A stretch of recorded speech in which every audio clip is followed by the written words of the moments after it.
go home yet. But we haven't run out of dinosaur prints. Oh, come on, Honk. Dinosaurs are extinct. I know. I mean, they don't exist. I know. So, what are they? Dinosaur prints.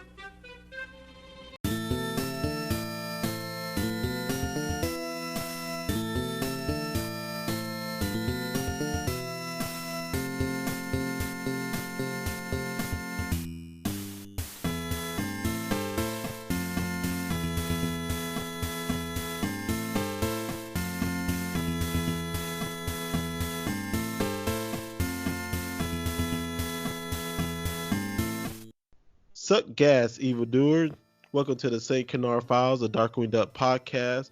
I'm your host, Will Santana, and I'm Mike Russo, and we gotta stop that crazy dinosaur. Hey, Mike, how's it going, man? Hey, well, going good. It's going good. How are you feeling tonight? Man, I'm not doing too good. I got a little cold, but we got a third co-host with us today, so maybe he can help out so I won't talk as much. We got Kurtis with us today. Welcome, Kurtis. Hello, everybody. I am just a dinosaur in a man's world. That's awesome. Well, welcome, Kurtis. How you doing tonight? I'm doing just great. I'm happy to fill in.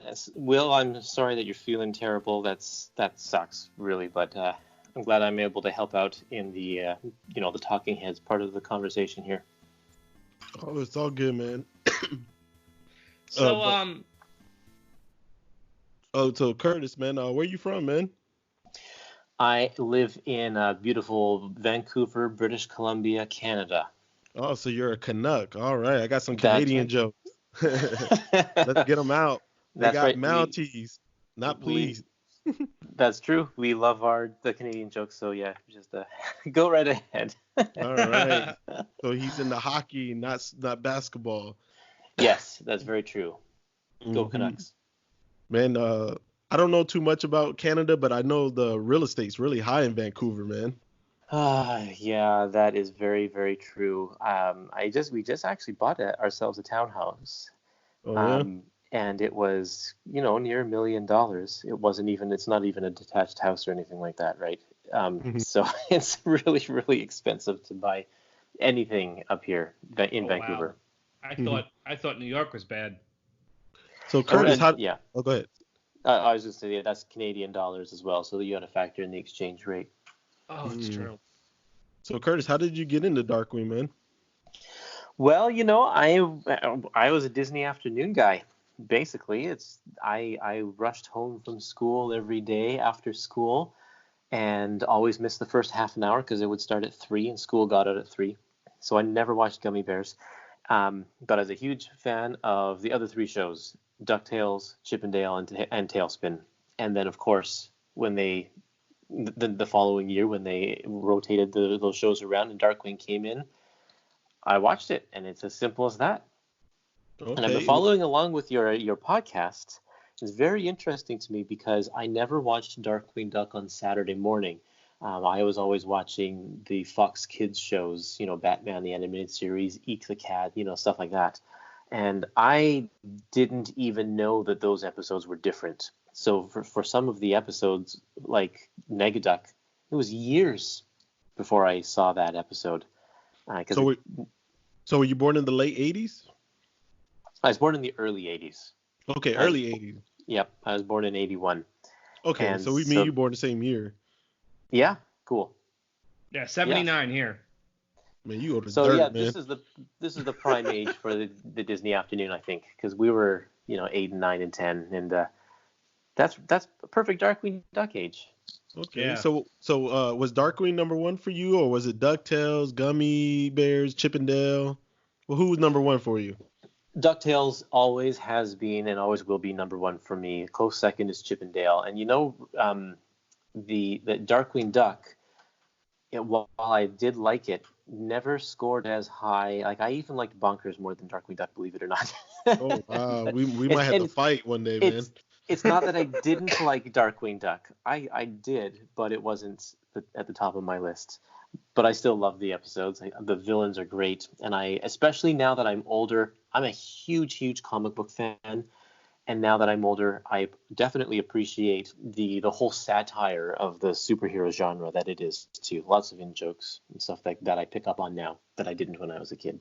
You liking Bonkers over Darkwing means we might have to fight one day, but I can't ice skate, so we can't do it in the hockey rink. Well, and I'm not a basketball player, so I think we'd be in big trouble. We'll figure it out somehow. Maybe I don't know though. Maybe a video game. I'm on Team Bonkers though, so. Okay, well there we go. It'll be Mike and me versus Will. Okay. All right. So Bonkers Mike, always has to come up, right? Yeah, that's right. God, I do not like Bonkers one bit.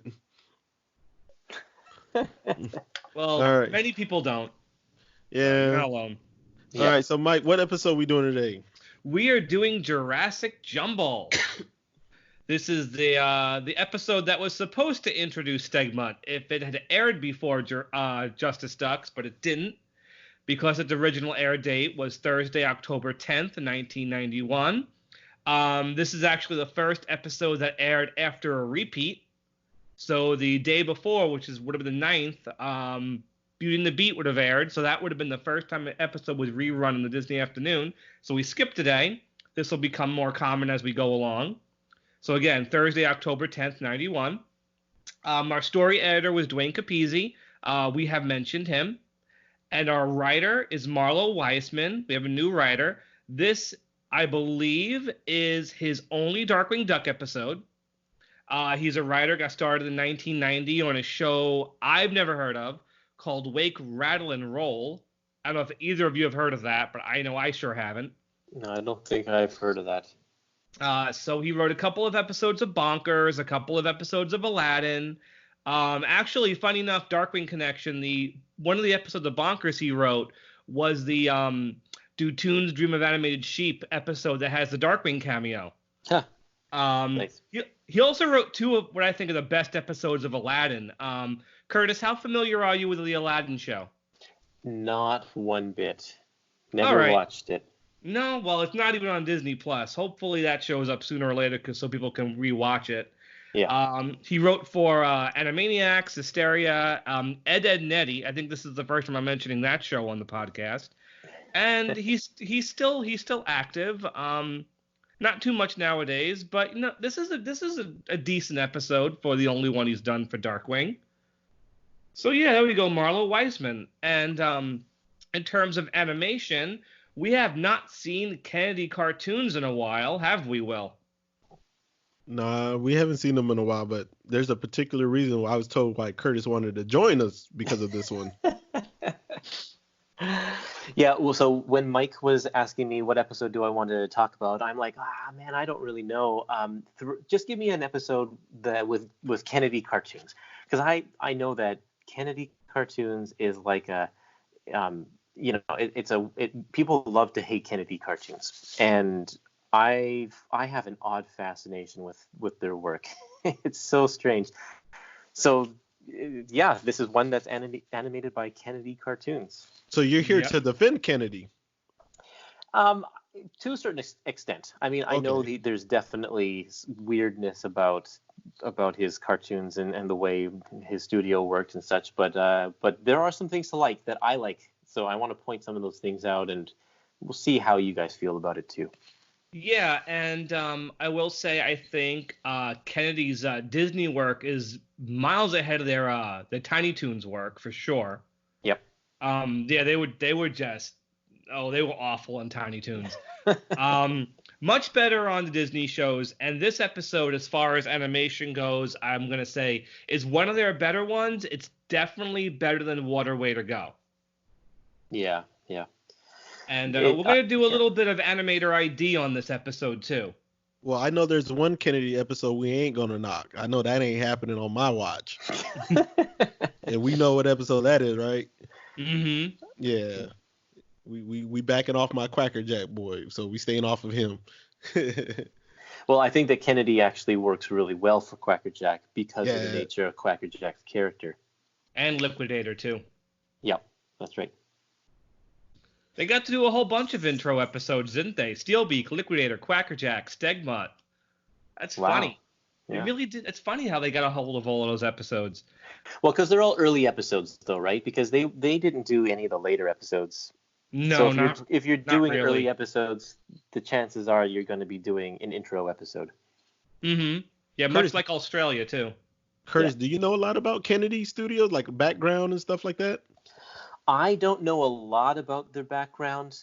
Mm-hmm. When my wife was getting into the animation industry 10 years ago or so, she worked as a PA for a very small animation studio here in Vancouver, and Glenn Kennedy was working at the studio. And that's kind of, other than seeing their work on Tiny Toons stuff, that's kind of how I know of Kennedy himself. Mm-hmm. Kind of an odd guy. And one of the things, like, I think that he has good he's a good animator. I think he's just got a weird style, and he's got a very specific way that he does things. Okay. And when he was at that studio, I remember my wife telling me that he was asked to do to redo the logo for Warner Brothers Animation. You know how for the longest time through the 90s there was always the Warner Brothers logo where Bugs Bunny was in a tux and he'd jump out and he'd spin the little thing around the logo. Mm-hmm. And that would show before every episode of Animaniacs and Tiny Toons and all of the Warner Brothers cartoons in the 90s. And then in the early 2000s or in the mid 2000s, they redid that whole sequence, so it was a more kind of an older style Bugs Bunny with a red background. Do you know what I'm talking about? Mm-hmm. That logo, the one that they ended up with, was not one that Kennedy did, but he did a version of it, and I got to see it, and it looked very, very nice. He got kind of the more the 1940s kind of slapstick Bugs Bunny. He did a really, really good job. They ultimately did not go with it. So he has some chops.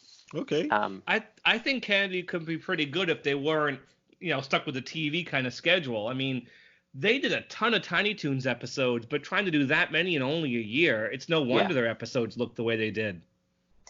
Yeah, they cut a lot of corners, and I think that they just they didn't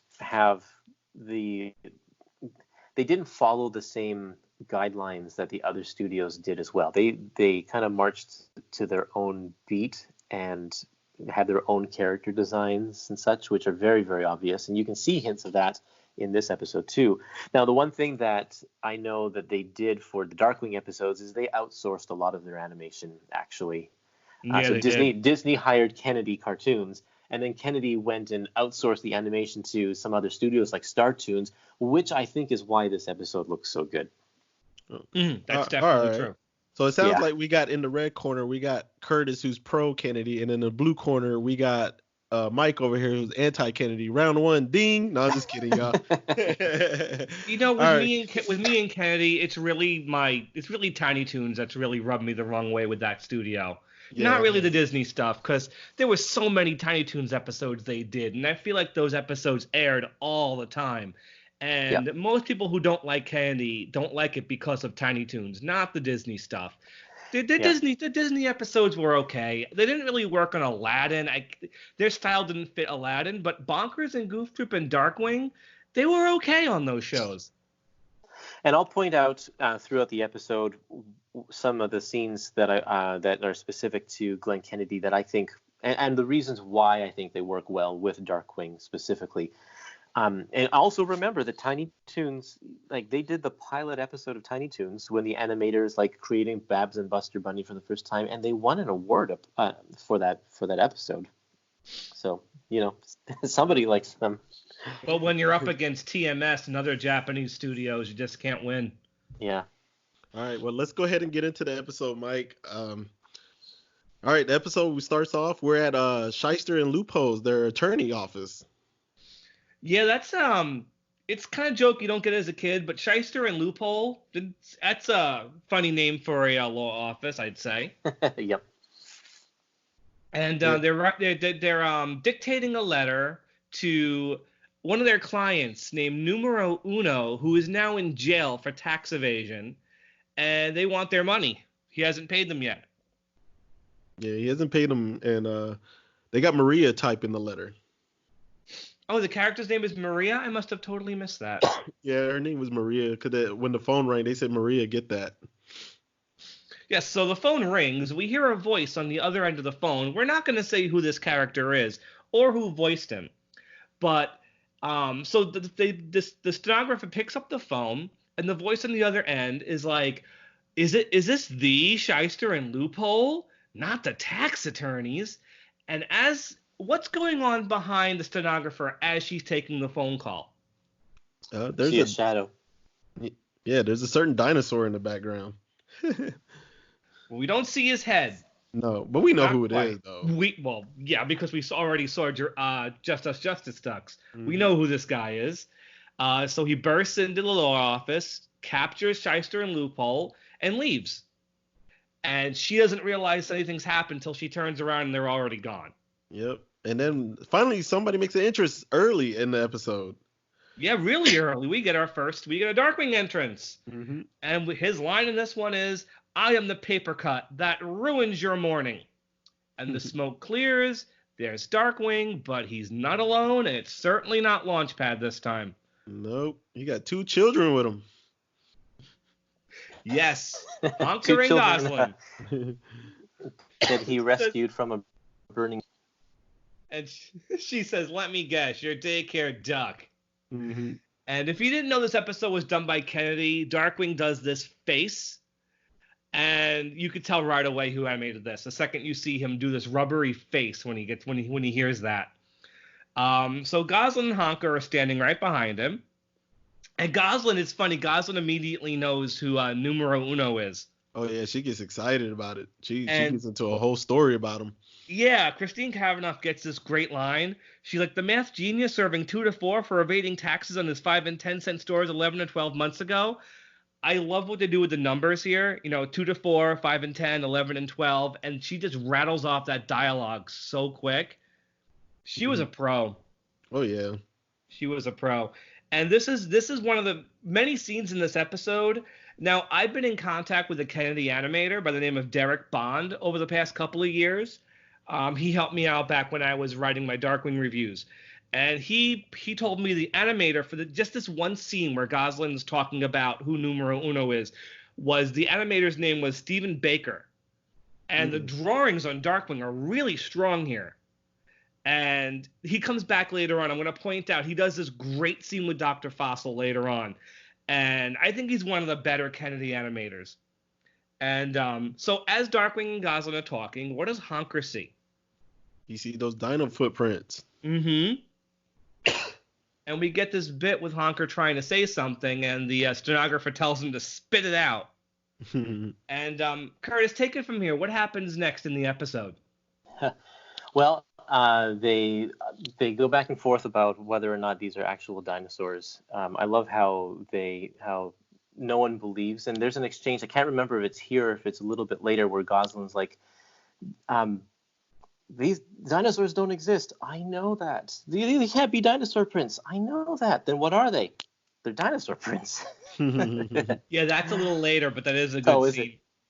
Yeah. In this scene, Darkwing's like, prehistoric? You mean dinosaurs? And even Goslin laughs at him. And that exchange between Darkwing, Goslin, and Honker, that's the animator I've been talking about, Derek Bond. That's one of his sequences. Oh, good. Yeah, he's good. Yeah, especially how Goslin leans over and goes, ha, ha, ha, to Honker. And then she doesn't think it's a dinosaur. She thinks it's a fugitive Martian carnival geek. I'm surprised she didn't say there were zombies. Yeah. So Darkwing thinks Numero Uno was the one who captured Shyster and Loophole, so he shushes the kids out of the room, and they follow the dinosaur prints. And we jump back and forth now. The episode kind of gets a little back and forth between Darkwing trying to go after Numero Uno and Goslin and Honker following the footprints. So I think what we should do to make this easier is talk about the Darkwing stuff. Because it's really superfluous. It's not important to the plot. But it's a variety of scenes of Darkwing trying on these bungee suspender snaps to jump out of the Thunderquack into the St. Canard minimum security prison and talk to Numero Uno. Mm-hmm. Probably my favorite scene in the episode because there's so much there's so much comedy here. It's basically just a bunch of blackout gags, like a Looney Tunes cartoon, basically. And let's just talk about that first. Okay. Okay. What was the first one? The first one they were playing golf, right? Yes, they're playing golf. And And he jumped behind them. yeah, but he can't get the snaps to unbuckle. Mm-hmm. So he grabs onto a tree, rips the tree clear out of the ground, and both him and the tree crash into the thunderquack. Yeah, he's back up in the thunderquack. That's the second part is my favorite of the three scenes. And that, the Curtis, pool, right? Yes, Oh, Curtis, I want you to talk about this scene. Okay. Darkwing goes back down and tries to. He has, before he gets sucked back up, he grabs onto the swimming pool handles, like the handles to the stairs that go into the swimming pool, and the force of the bungee kind of bringing him back up pulls the whole swimming pool out of the ground. It's a great scene. It's like, how does this work? I don't know, but it's perfect. And this is the comedy that I love in Darkwing Duck. It's just, it goes against physics, and it's wonderful. And the reason why I want that Mike is throwing this to me is because I mentioned that this scene, when he goes back up into the thunderquack, in fact, all three of the sequences when he's in the thunderquack, I'm pretty sure are animated specifically by Glenn Kennedy himself. And there's a lot of little signs and details in the way that the characters move and look that are specifically for him.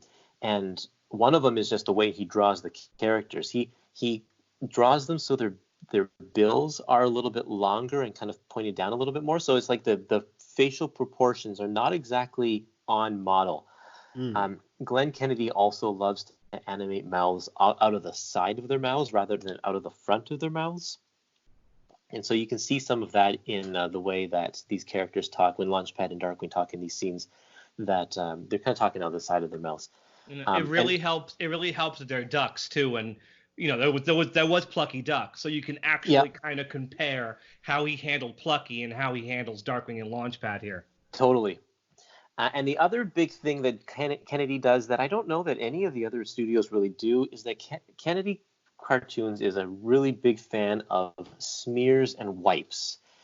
And for those of you who don't know what those terms mean in animation, when you want to convey something moving quickly, because you have to draw every frame of an arm, let's say an arm moving across the screen like waving or something, instead of drawing the hand in a bunch of different positions, you can draw one panel where the hand is just kind of a big smear, and that takes you from the A position of the hand kind of up to smearing to the B position where the hand is down.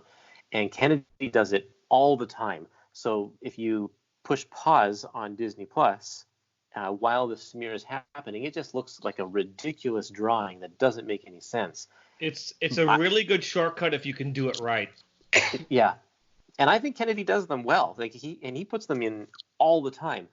And so in these one, when he's like being snapped back up into the thunderquack, or later on when he has the anvil and he's going to throw it down there's a bunch of wild wipes and stretched proportions and really rubbery animation that I think works really nicely for Darkwing Duck because it's a comedy show.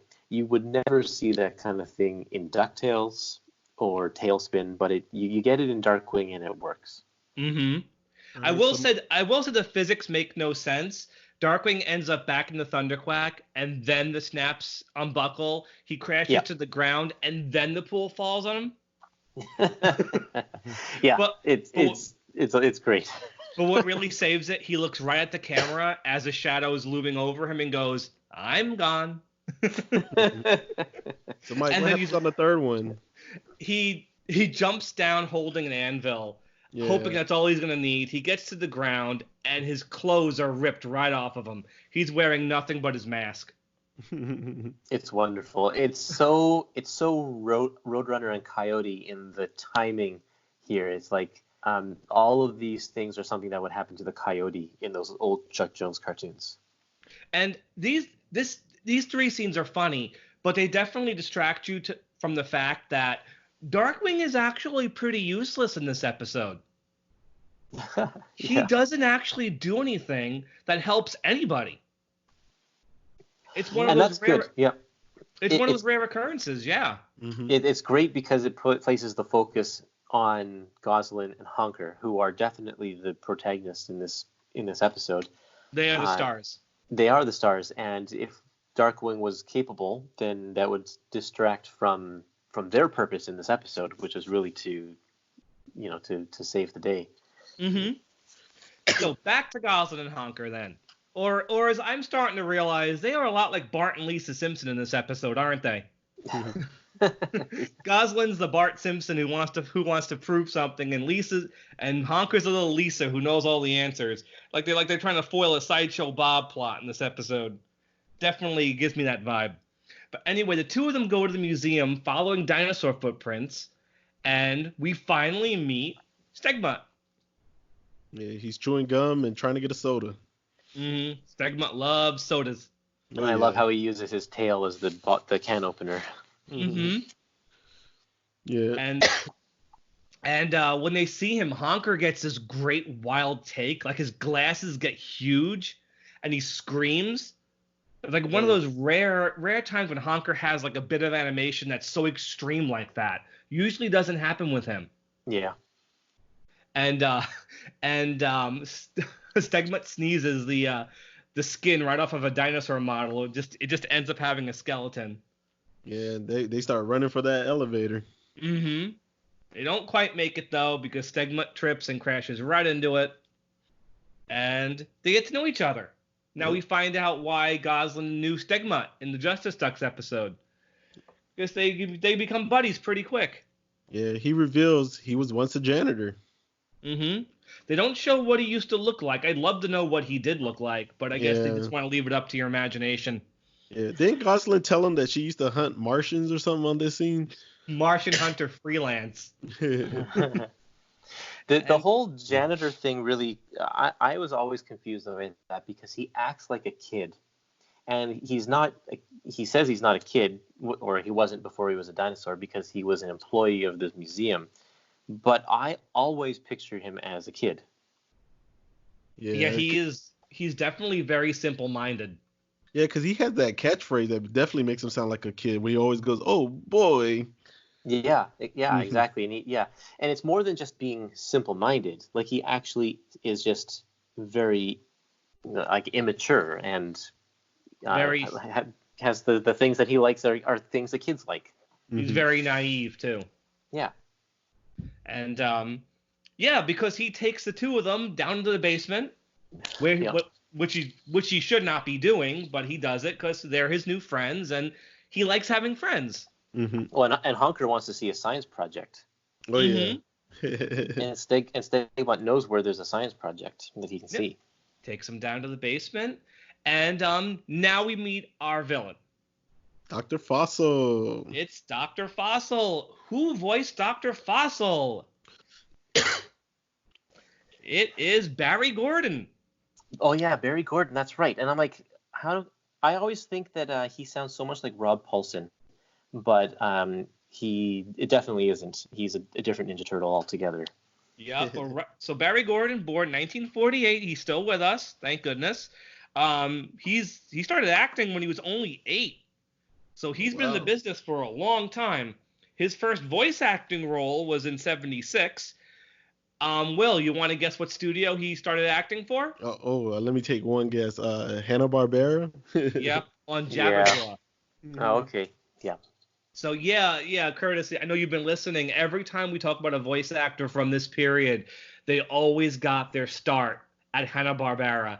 And for those of you who are listening to this who haven't listened yet to our Flash Quack interview with Neil Ross, he actually goes into detail about why so many voice actors got started at that studio. It was actually really fascinating to learn that info from him. So when you guys are done listening to this, jump over to our Flash Quack interview if you haven't heard it already. He was on Pac-Man, the Smurfs, the Jetsons, the Snorks, but we all know who he's most well known for voicing. Of course, it's Donatello. Oh yeah. Yeah. And that's the voice he's doing here. It's Donatello's voice. Mm-hmm. And what do you guys think of Dr. Fossil? Really quick. he's okay. I don't understand his intentions so much on why he didn't just change back to dinosaur or to human like Honker said. It's a little strange, but it kind of worked for this one episode.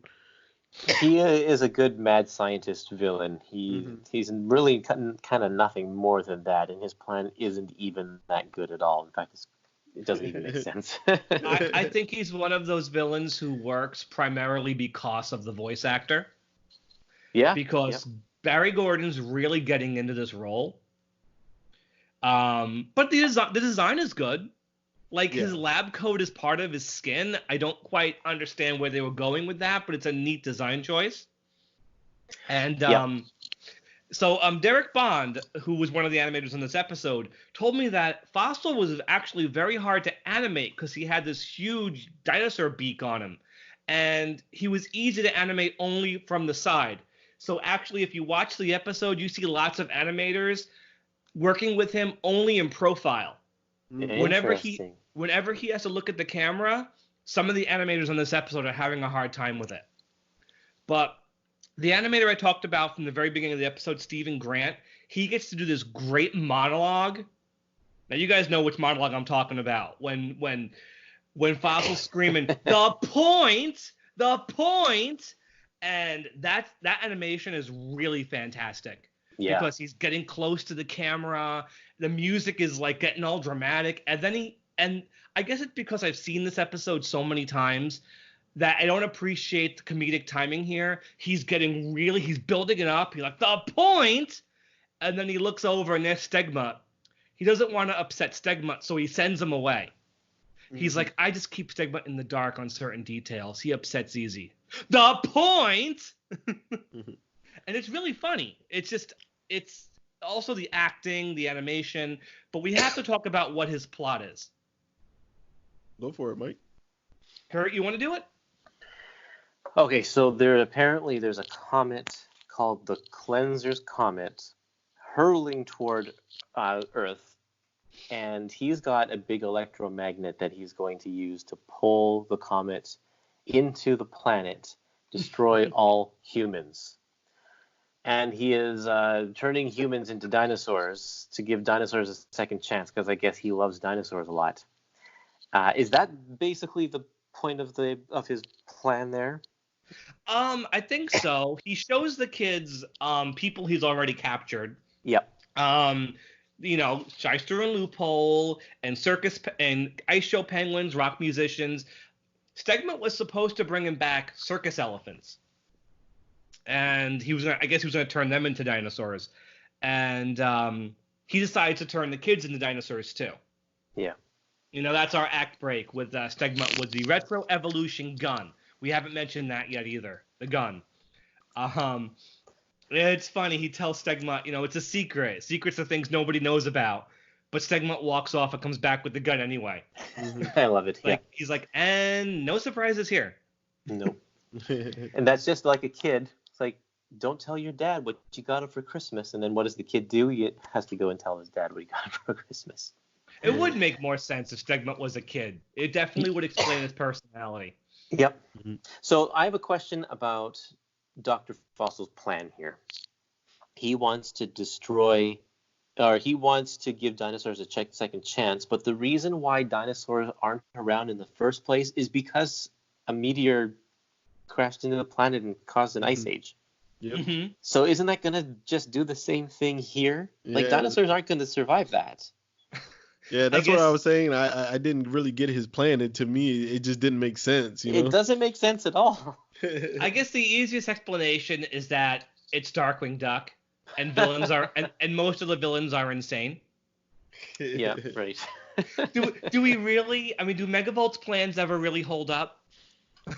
That's a good answer, because like when I ask my friends, how come Deadpool always has a unicorn? Because it's Deadpool. It worked, that's their answer, Right, if this was DuckTales or Rescue Rangers or Tailspin, I'd be sitting there like, come on, that makes no sense. But it's Darkwing Duck, and it's a show where the creator doesn't even care about continuity. So I don't care either, It's like I don't like thinking too hard about what happens on this show.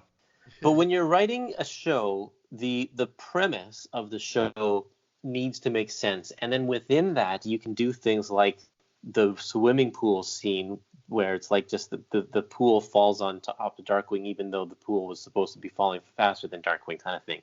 Yeah. But the whole point of the show, I think, still needs to have a grounding in reality in order for the rest of the loony parts of the show to be acceptable, I guess. That makes sense. Makes sense. I buy that.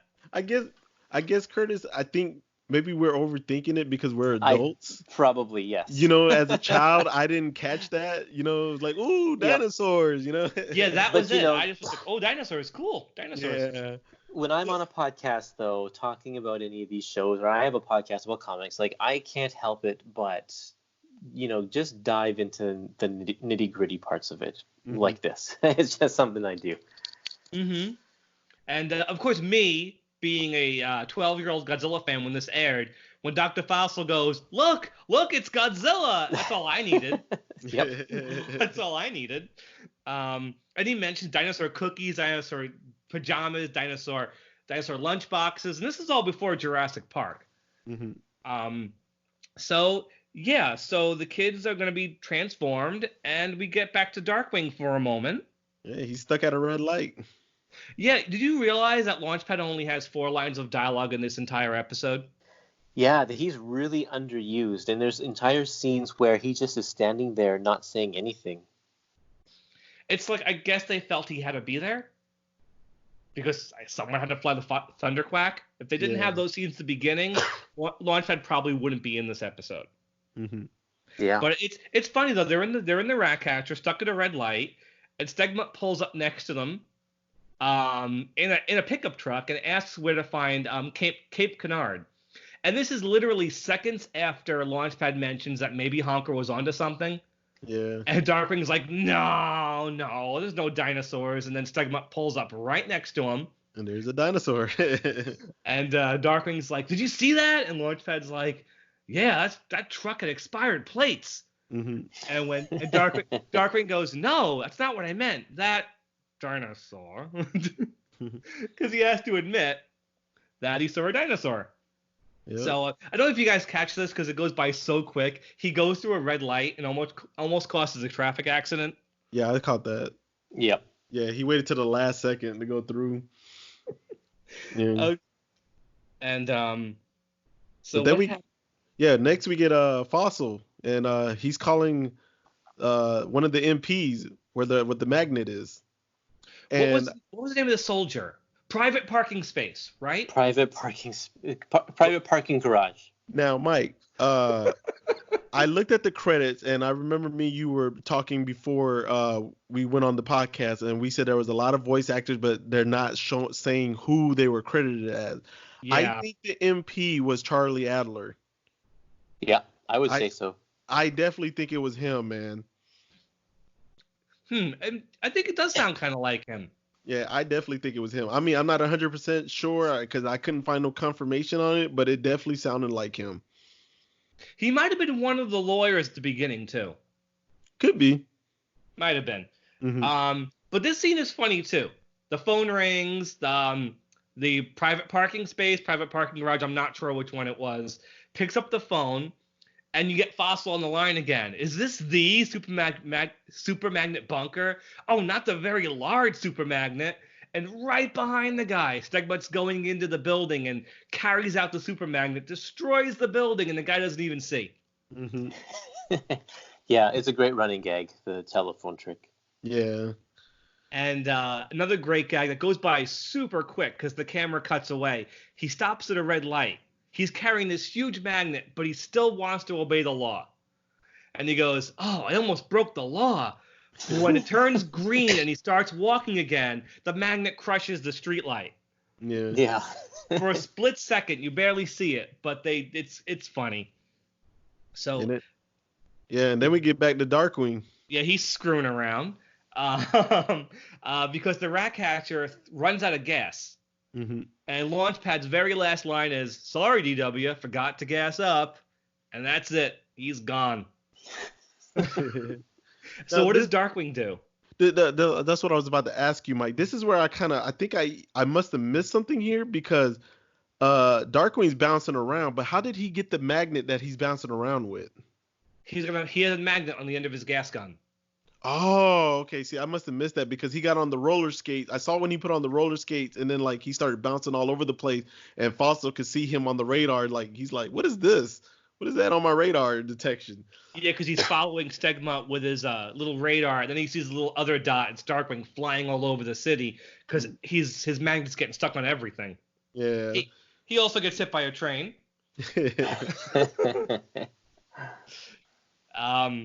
And then eventually the magnet gets stuck to the big electromagnet. So Darkwing ends up right where he needs to be for the climax. Mm-hmm.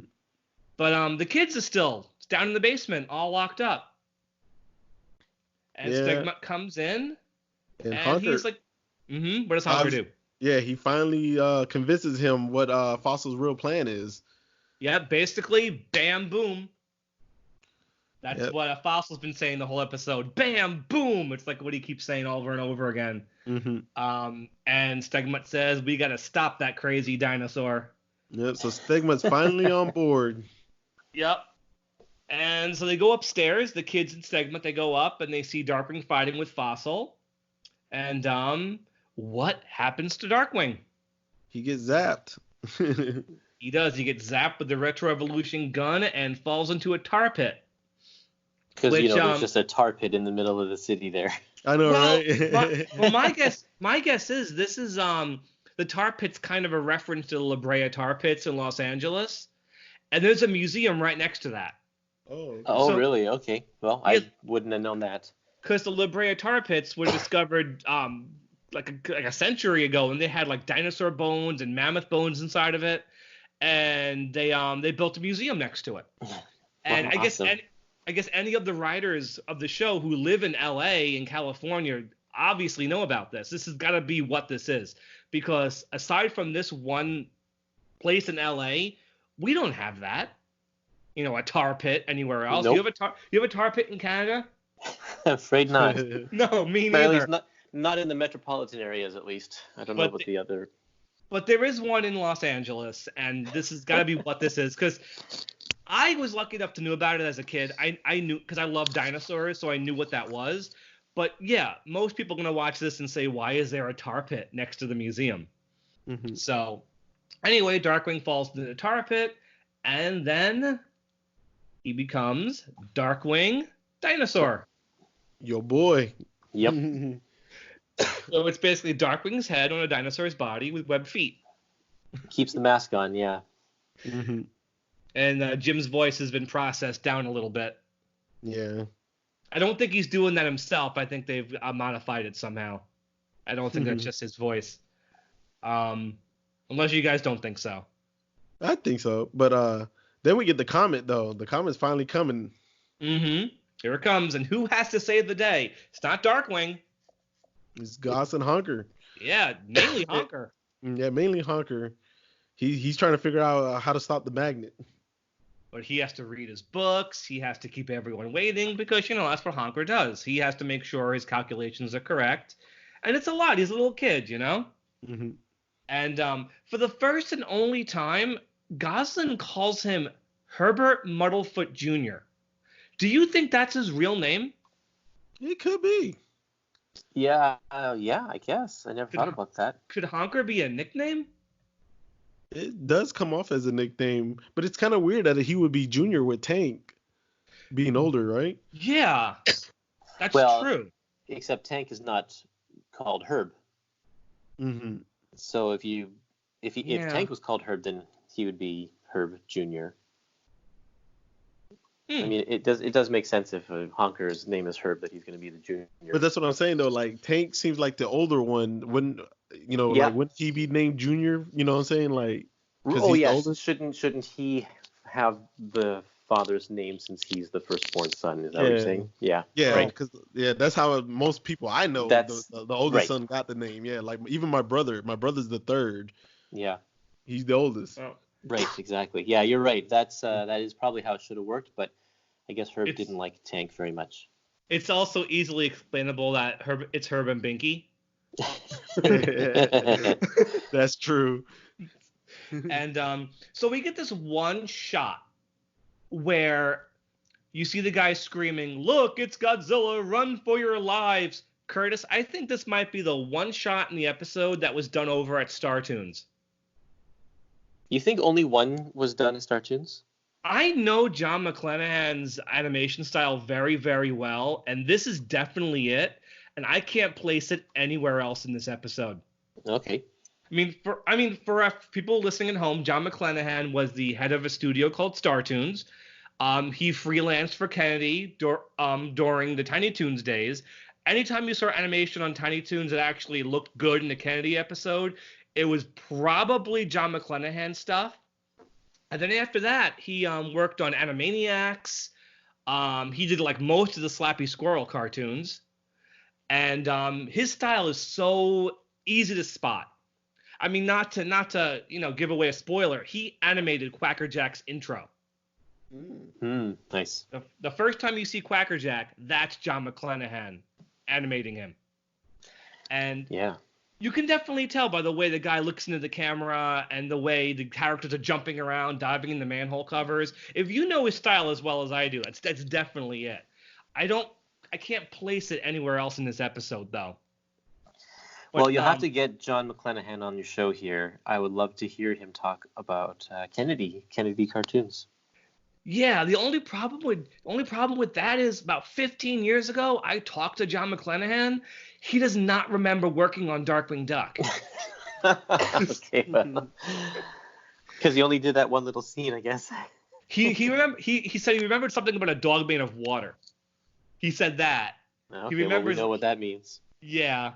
But it is possible to get a hold of him. He is on Facebook. I would like to reach out to him. Well, even if he doesn't talk about Darkwing specifically, he can talk about animation in this era, which would still be relevant. That would be cool. I'm going to have to reach out to him. So Darkwing is fighting Dr. Fossil, who does the prank phone call with him. Yeah. The Darkwing dinosaur. He gets to shoot that retro gun at him, but he's missing pretty bad. Pretty big target, though. But he was trained by stormtroopers. And so finally, Honker comes up with the solution. Move the magnet. Yep. That's the solution. So Stegmutt moves the magnet, and the comet misses Earth. But what it does do is the magnet starts sucking up metal objects. So it pulls the gun out of Dr. Fossil's hands, and Fossil gets nailed with an ocean liner. And Darkwing gets hit with the anchor. And Fossil is crushed and apprehended, so his threat is done. Yep. And we are not going to see Dr. Fossil again. Yep, he comes back in the Joe Books comics. They team him up with Bushroot. Oh, okay. They do. They're making dinosaurs out of plants in one of the issues. Because they would. So now they want to turn all the people that have been captured back into people, ducks, dogs, whatever they were. But Darkwing wants to go first, just to make sure it's safe.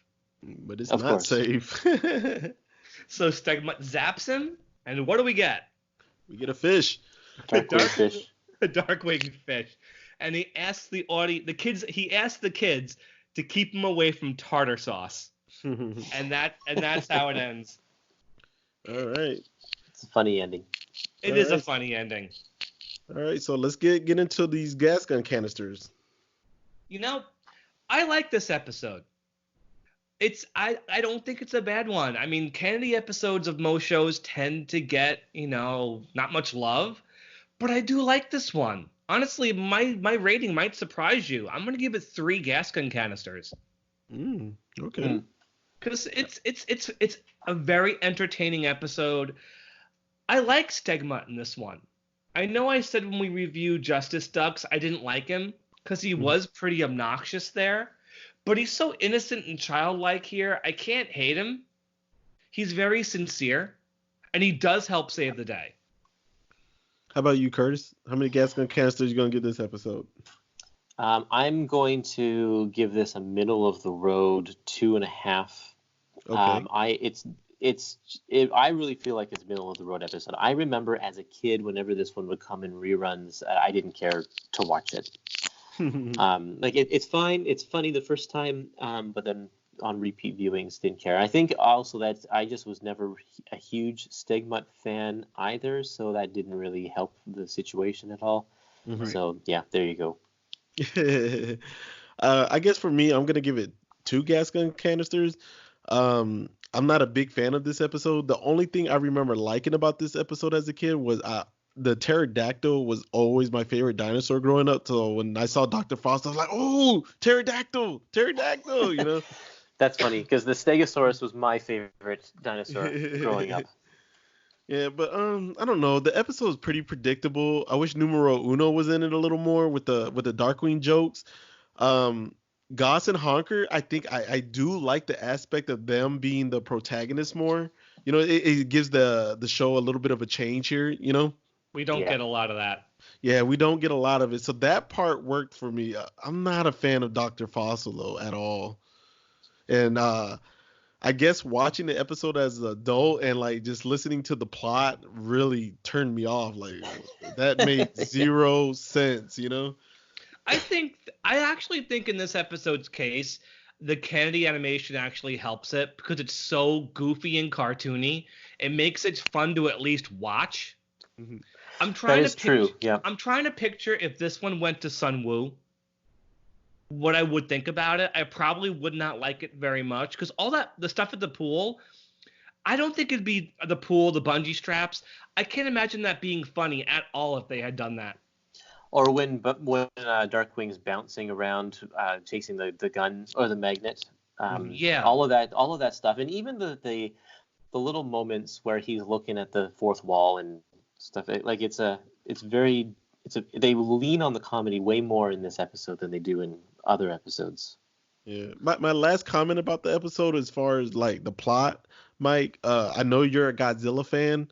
I don't hate Godzilla, but I also don't really care for Godzilla. So the whole Darkwing as Godzilla sequence, just, I don't know, it didn't do anything for me, you know? It was just there. Well, maybe it would have done more if he actually did something that was productive or stopped Fossil somehow.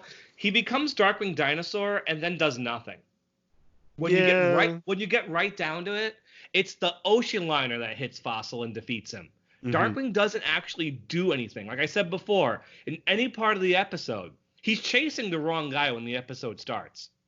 First of all, and then he's bouncing around with the magnet, and then when he becomes Darkwing Dinosaur, he doesn't actually do anything. If I have one knock against the episode, it's that Darkwing is useless, even when he should be doing something productive at the very end. And the fact that he takes credit at the end, too. Yeah. Well, that's in character. Oh, yeah.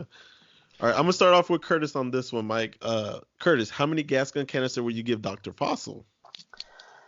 Oh, I'm going to give him probably a 2 because he's not a great villain at all, which is why he never comes back, I guess. He has a plan that doesn't make sense. It is cool that he's turning things into dinosaurs. That's pretty awesome, so I'm going to give him 2 canisters for that, and that's it. Okay, Mike? 2. I'll give him a 2, and a lot of that's based on the design and the voice work. Again, you guys are right. The plot does make no sense. Yeah, I'm giving him a 2 also. Like you just said with the voice really stands out for me because as soon as I heard it, I'm like, that's got to be Donatello. And then I pull it up on IMDb. Yep, that's Donatello. Yeah. So that voice really works for me. And I do give him credit for one thing. And Curtis mentioned it earlier, was the jokes with the phone calls, the prank calls. Yeah. That really had it going. I think it really worked throughout the episode. It did. It kind of it tied everything together. Not the tax attorneys. Oh, wrong number. So I mentioned this a couple of episodes ago. So far now we've had 3 out of the 4 original Ninja Turtles. We're missing one. We're missing one. Yeah, we had Rob Paulson as Raphael. We had Cam Clark as Leonardo. And now we have Barry Gordon as Donatello. I don't know if Townsend Coleman is in this show. I'll have to look. Okay. But I don't think he was. Be cool if all 4 of them were in this series though. And so yeah, that's this episode. Yeah. Anybody have anything else to add? Wasn't Jim on Ninja Turtles? Wasn't he the alligator leather? He was Leatherhead. Yep. Leatherhead. Yeah, that's right. With the Cajun accent. Yeah. Yes, he was. Barry Gordon was also Bebop, I think. Oh, okay. And so yeah, that's Jurassic Jumble.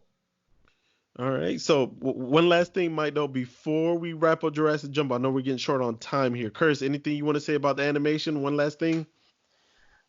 No, I think I've said what I need to say on that. Hopefully people will rewatch the episode and pay attention to some of the more cartoony and rubber hose moments in Darkwing, because you don't get that in the other episodes. Okay. All right. So, Mike, what episode we got next? Well, we're already back to Saturday morning. Oh, wow. Already?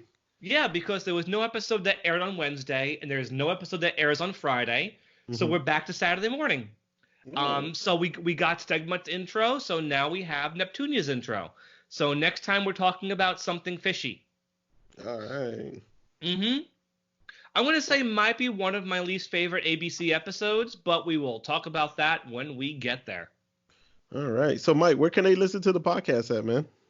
They can listen to us, all over the place. Spotify, Stitcher, Google Play, Apple devices, over on YouTube, also Pocket Cast, Radio Public, iHeartRadio, Pandora, talking to your Amazon Echo. It'll play it for you there. I think that might be everything. Did I say YouTube?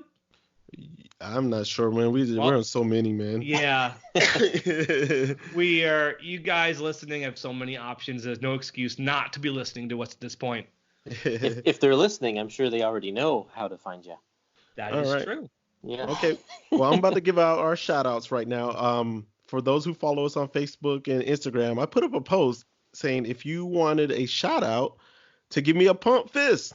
And Instagram, I got like 1, 2, 3, 4, 5 pump fists. So I'm going to give the Instagram people a shout out on this episode. We're going to give a shout out to Labyrinth Sinchi, Owen Callises. Oh my God, I pronounced that probably terrible. Duh Kawaii Panda, B_Art99, Regurgitating Gertie. A lot of these names don't lend themselves to being read out loud. All right, so those are our shout outs for this episode, Mike. So, Curtis, how can our listeners find you?